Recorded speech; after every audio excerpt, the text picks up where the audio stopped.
এটা দিলাম, কারণ হচ্ছে আমাদের কম্প্রেশন জোনে এই যে সাপোর্টের দিকে সর্বোচ্চ লোড পড়ে, তাই এখানে আর আমাদের ল্যাপিং কাকে বলে, মানে একটা রোডের সাথে আরেকটা রোড জোড়া দেওয়াকে ল্যাপিং, ঠিক আছে। তো আমরা যখন ল্যাপিং দেওয়ার করব, তখন এই দিকে কখনো আমরা ল্যাপিং দিব না, মানে রডের সাথে রড জোড়া দিব না, কারণ এদিকে আমাদের ডেঞ্জার জোন, এদিকে আমাদের লোড বেশি পড়ে, যার জন্য এই সাইডে আমরা কোনো ল্যাপিং দিব না।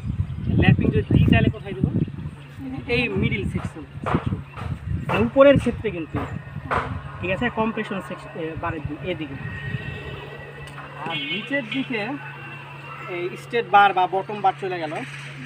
আর আমাদের যখন বিমটা মানে লোড পড়ে, তখন এই নিচের দিকে আবার মানে মিডিল সেকশনের নিচের দিকে লোড বেশি পড়ে, ঠিক আছে। ওর জন্যই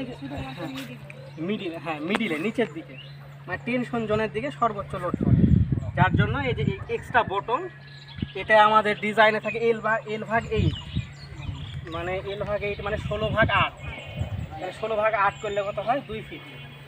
আর 2 ফিট এখান থেকে যে একটু 2 ফিট, ঠিক আছে।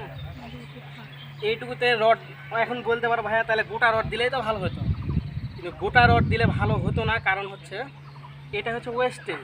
আমরা যখন এই স্ট্রাকচার ডিজাইন করি তখন এই জায়গাতে আমাদের লোড বেশি থাকে না, তাহলে এই রডটা যদি গোটা যায় আমাদের মানে অপচয় হবে, তো আমাদের অপচয়, তো মালিককে অপচয় করে লাভ নাই।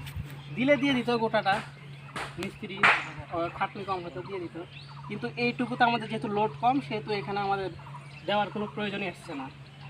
আর নিচে যেহেতু এখানে লোড বেশি, তো এটা আমরা দিয়ে দিলাম।